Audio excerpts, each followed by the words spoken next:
আসসালামু আলাইকুম সুপ্রিয় শিক্ষার্থী, আশা করি তোমরা সকলে ভালো আছো।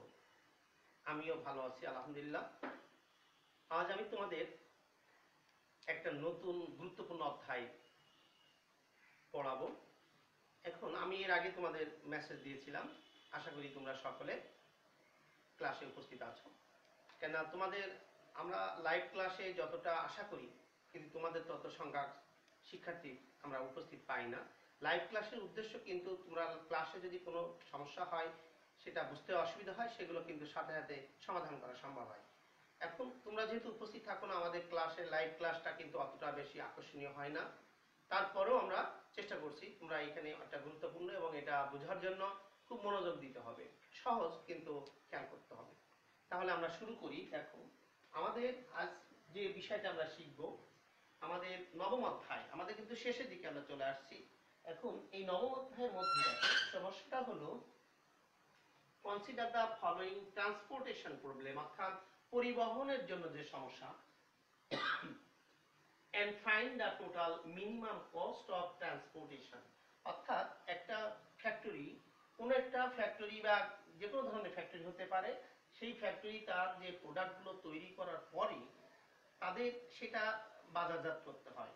এখন এই ব্যবসায়িক ক্ষেত্রে আমরা কিন্তু যে লিনিয়ার প্রোগ্রামিং করছি, যে সর্বোচ্চ মুনাফা অর্জনের জন্য সর্বনিম্ন বিনিয়োগ, সেই বিনিয়োগের কথা আমরা প্রথম থেকেই বলে আসছি।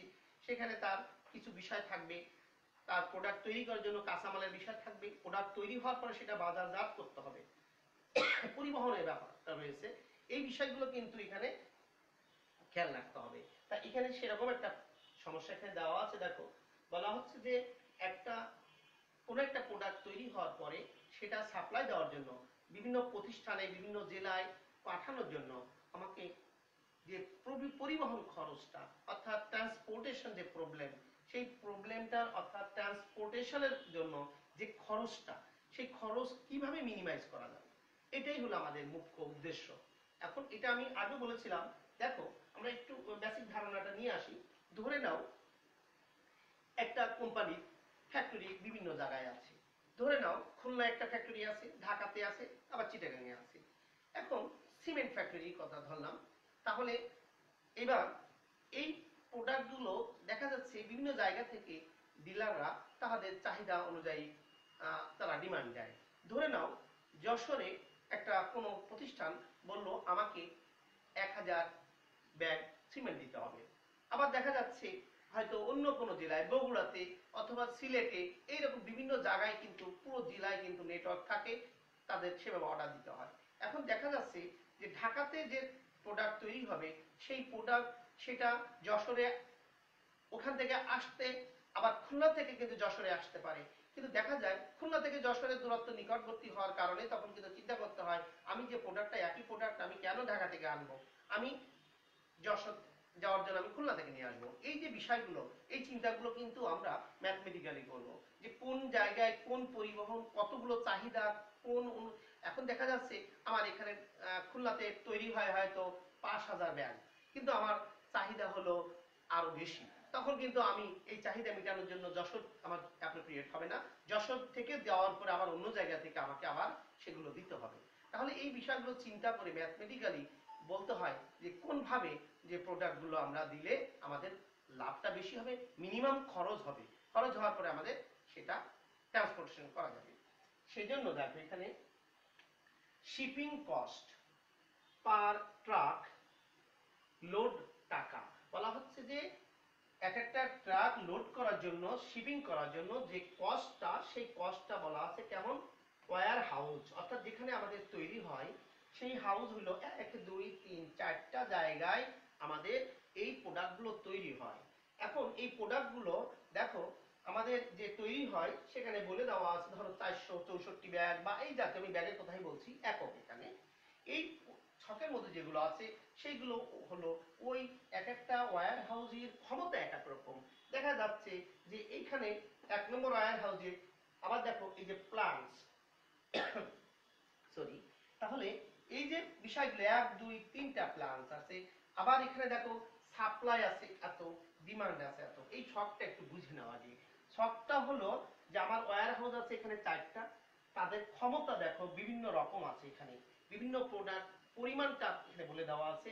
এরপরে দেখা যাচ্ছে ডিমান্ড, এই বরাবর ডিমান্ড, হয়তো যে এই ডিমান্ড মানে তাদের চাহিদা কত, এই চাহিদা দেখো কোন এই 1 নম্বরের চাহিদা এরকম 80 65 এভাবে কিন্তু চাহিদা। আবার সাপ্লাইও দেখো এইভাবে বলা আছে যে এই সাপ্লাই 75, এখানে 125 100, তাহলে এই বরাবর হলো সাপ্লাই দিতে হবে, এই বরাবর তাদের চাহিদা অনুযায়ী সাপ্লাই দিতে হবে। এভাবে আমাদের এখান থেকে কিভাবে আমরা কোন ফ্যাক্টরি থেকে কোন ওয়্যার হাউস থেকে কয়টা প্রোডাক্ট আমি নিয়ে কোথায় আমি সাপ্লাই দিব, দেওয়ার পরে আমার সর্বনিম্ন খরচ হবে, সেটা আমরা লিনিয়ার প্রোগ্রামিং এর মাধ্যমে আমরা সমাধান করব। সেটার জন্য আমাকে কি করতে হবে, আমাকে এই যে ছকটা দেওয়া আছে শুধু এই ছকটা আমাকে ব্যবহার করতে হবে। আমি এখানে মুছে ফেলছি, আমরা উপরে ব্যবহার করি।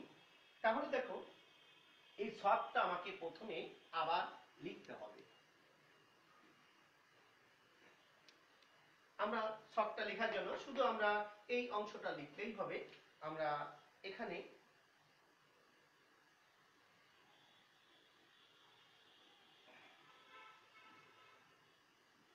একটু লাগবে আমাদের আরো জায়গা, আমি এই অংশটা মুছে ফেললাম, এটা আমাদের লাগছে না। এখানেও আমাদের 1 2 3 4, এখানে আমাদের 1 2 3 4 5টা হলে হবে। তাহলে 1 2 3 4, আর একটা আমরা এটাই দিই, এই পর্যন্তই আমাদের রাখি। আর এদিকে 1 2 3 4টা, তাহলে এখানে আমরা যদি দেই 1 2 3 4 এই পর্যন্ত দিলেও আমাদের হয়ে যাবে। আমরা এটা এইভাবেই দেই, আমি এটা আগে উঠাই দেই। আমরা এখানে এটা দিলাম ধরো 464 352 995, আর এই বরাবর আমরা দিলাম 80। এরপরে আমি মুছে ফেলবো এগুলো। 513 416 682, এই বরাবর আছে এখানে 65, এখানে 654 690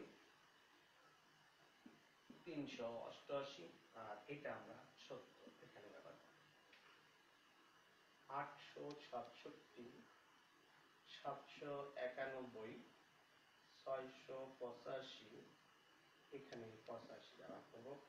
আর এখানে আছে দেখো 75 125 100, এইভাবে আমরা একটু মুছে ফেলবো। আমরা মনে রাখবো কোন বরাবর কোনটা ছিল। আমাদের এই বরাবর ছিল কিন্তু ডিমান্ড ছিল, এই বরাবর ডিমান্ড, আর এই বরাবর ছিল আমাদের সাপ্লাই ছিল কত। এই আমাদের দুটো জিনিস খেয়াল রাখলেই হবে। এবার আমাদের যে কাজটি করতে হবে, দেখো আমাদের মূলত এই ওয়্যার হাউস হলো, এই ওয়্যার হাউসের প্রোডাক্ট গুলো এরকম, আমার সাপ্লাই করতে হবে এই আঙ্গিকে, আর ডিমান্ড আছে এইভাবে এত ব্যাগ এইভাবে ডিমান্ড আছে। এবার আমাকে মিনিমাম কস্ট করার জন্য আমরা এখানে দেখো শখের মধ্যে আমি কিন্তু মাঝে না লিখে একটু কর্নারে লিখেছি, ভিতরে এগুলো খেয়াল করো কেন লিখেছি, আমি একটু পরে বললে বুঝতে পারবা এটা লিখলে সুবিধাটা কোথায়। আমাদের আমি ভিতরে গুলো দেখো ডাইন কর্নারে লিখেছি, আর এইগুলো সব আমরা এই লাইনগুলো মাঝে লিখেছি, এটাও মাঝে লিখেছি। না লিখলেও হবে, কিন্তু লিখলে একটু সুবিধা পাবা তোমরা। এবার আমাদের কাজ হবে এই যে ভিতরে যে অংশগুলো আছে, ভিতরে যে ওয়্যার হাউসের যে প্রোডাক্টগুলো আছে, এই প্রোডাক্টগুলোর মধ্যে সবচেয়ে ছোট সংখ্যা কত বের করতে হবে। এইগুলোর মধ্যে কিন্তু আমরা এখানে সবচেয়ে ভালো হবে তোমরা রাফ খাতার মধ্যে যদি এরকম করে, অর্থাৎ যদি তুমি এটাকে ছোট থেকে বড় সাজিয়ে নাও, তাহলে তোমার খুব দ্রুত এটা সমাধান করতে সহজ হবে, নতুবা ভুল হয়ে যেতে পারে। আমি তোমাদের সুবিধার জন্য আমি এখানে সাজিয়ে নিয়েছি, দেখো এখানে 352 388, তারপর 416 464 513 654 682 685 690 791 867, 995, এভাবে তুমি সিকোয়েন্সিয়ালি একটু রাফে লিখে দিবা, তাহলে ছোট বড় তোমার বুঝতে সুবিধা হবে। এইবার তুমি যে কাজটা করবা, তাহলে দেখো সর্বনিম্ন যে সংখ্যাটা এদের মধ্যে 352, এবং সেই 352 আছে দেখো এখানে। এবার তুমি এই 352 এই ঘরটাকে তুমি এভাবে সার্কেল অর্থাৎ আয়তক্ষেত্র দিয়ে চিহ্নিত করবা। তাহলে দেখো এখানে সুবিধা না হলে আমাদের যদি এই জায়গায় লিখতাম তাহলে এখানে জায়গা ধরতো না, সেজন্য আমি এখানে 352 কে ব্লক করেছি। আর আমি এই বরাবর যে ডিমান্ড আছে, এই বরাবর যে সাপ্লাই আছে, আমাদের মনে রাখতে হবে আমার যে পরিমাণে চাহিদা আছে তার বেশি আমার দেওয়া সম্ভব না, আবার যে পরিমাণে সাপ্লাই আছে তার বেশিও কিন্তু দেওয়া সম্ভব না। সেই জন্য আমাকে মনে রাখতে হবে এই যে ডিমান্ড এবং সাপ্লাই এই দুটোকে সমন্বয় করতে হবে। তাহলে আমি দেখব এই ঘরে এই রো বরাবর সাপ্লাই কত আছে, 125 আছে, আর ডিমান্ড আছে কত, 80 আছে। তাহলে আমার এই যে সর্বনিম্ন এই দুটো সংখ্যার মধ্যে সর্বনিম্ন কত সেটা দেখতে হবে, এই দুটোর মধ্যে ছোট কত। তাহলে দেখো আমার এখানে পেলাম হলো 80, এখানে 125। সেই জন্য আমাকে এখন কি করতে হবে, এই 80 সংখ্যাটা আমাদের এই ঘরের মধ্যে এখানে লিখে দিতে হবে, 80 লিখে দিতে হবে এই ছোট সংখ্যাটা। ভালো করে খেয়াল করো, তাহলে আমি 80 যদি লিখে দেই, এই 80টা আমার শেষ হয়ে গেল, অর্থাৎ ক্রস দিব যে 80 আমার শেষ। তাহলে এই বরাবর আমার 80 কাজ শেষ। এখন কিন্তু আমার এই বরাবর কি করেছি, 125 ছিল সাপ্লাই, কিন্তু আমি 80 প্রোডাক্ট দিয়ে ফেলেছি। তাহলে আমার আর অবশিষ্ট থাকলো কত, এই 125 থেকে 80 বিয়োগ করতে হবে। তাহলে বাদ থাকে কত, তাহলে ধরো আমরা যদি 100, আমরা ক্যালকুলেটর ব্যবহার করেই করব, তাহলে এখানে 125 মাইনাস 80, এটা দেখো 45 থাকে। তাহলে আমি এবার সাপ্লাই আমার 45 লিখতে হবে। তাহলে দেখো আবার একটু খেয়াল করো এই বিষয়টা ভালো করে, যে আমার এই 352 এই ঘরটা ছোট সংখ্যা, এটা পূরণ করার জন্য এই বরাবর দেখতে হবে ডিমান্ড কত, সাপ্লাই কত।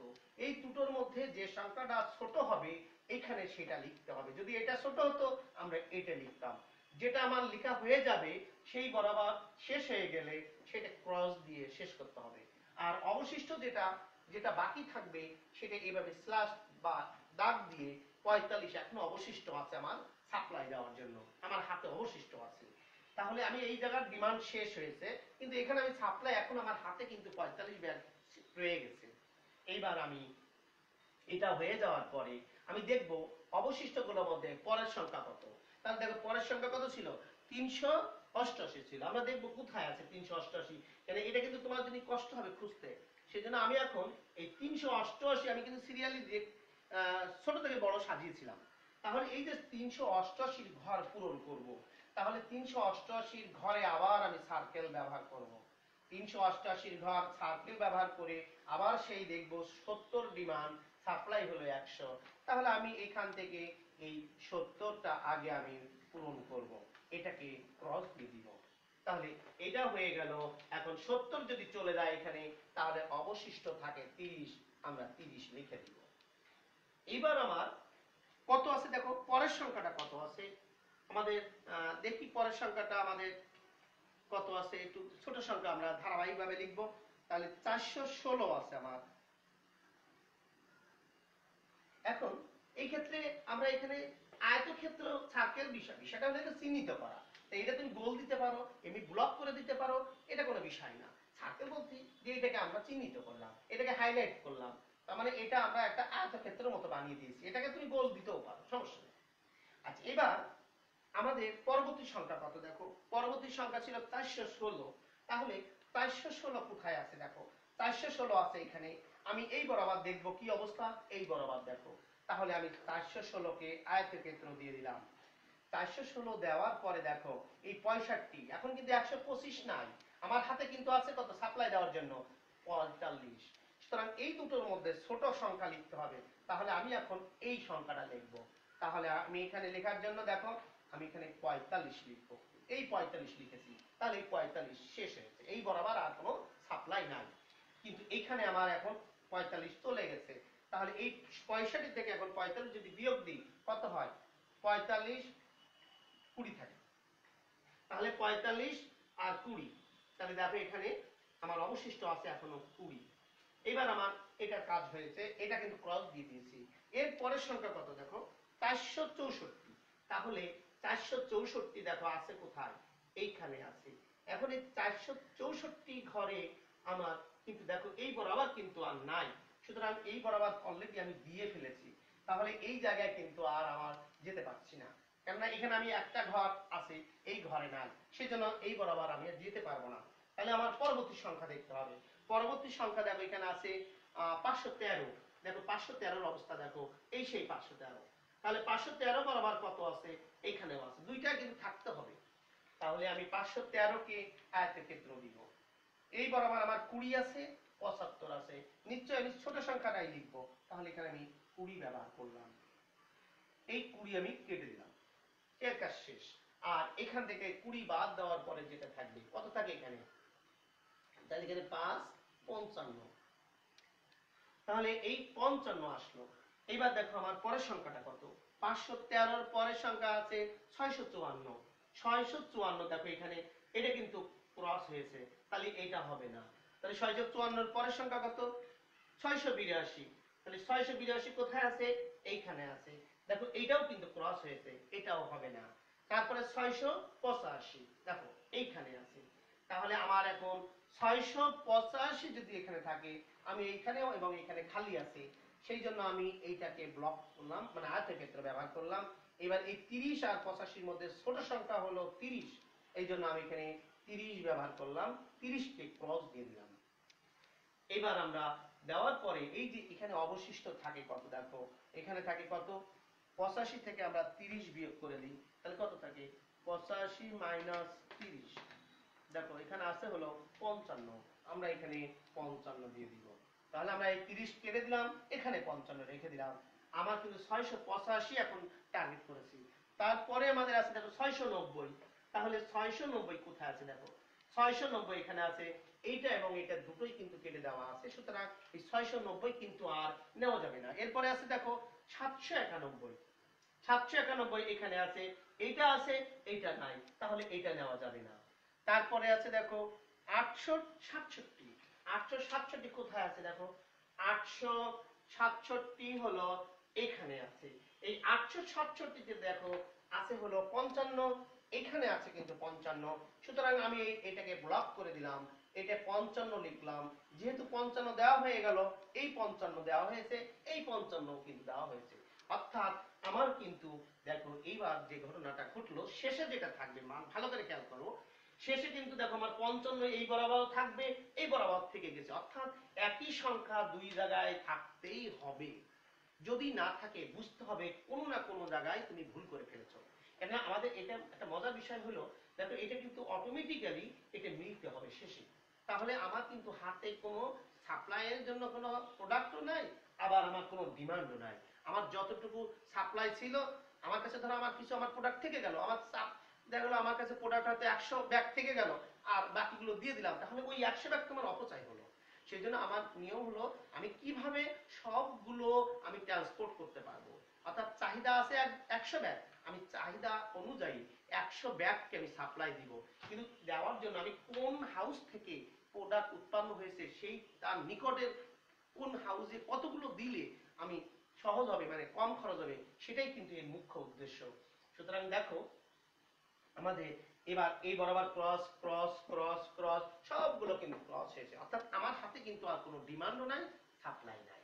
তাহলে এইবার আমাদের যে কাজটা হবে, আমাদের কিন্তু বলা ছিল কিভাবে মিনিমাম কস্ট অর্থাৎ সর্বনিম্ন খরচ করা যাবে এই প্রোডাক্ট ট্রান্সপোর্ট করার জন্য। তাহলে এই প্রোডাক্ট ট্রান্সপোর্ট করার জন্য টোটাল যে মিনিমাম কস্ট আমরা লিখব, অতএব টোটাল মিনিমাম কস্ট হবে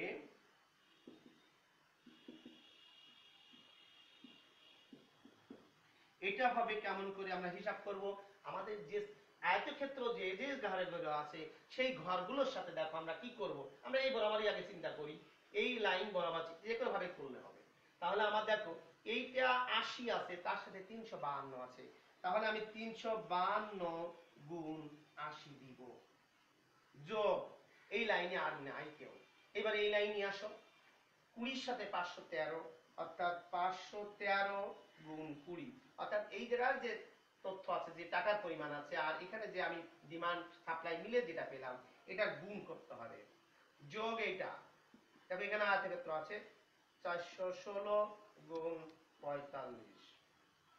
এরপরে আমরা এটা নাই, এইখানে নাই, এইখানে আবার আছে, দেখো যোগ 388 গুণ 70।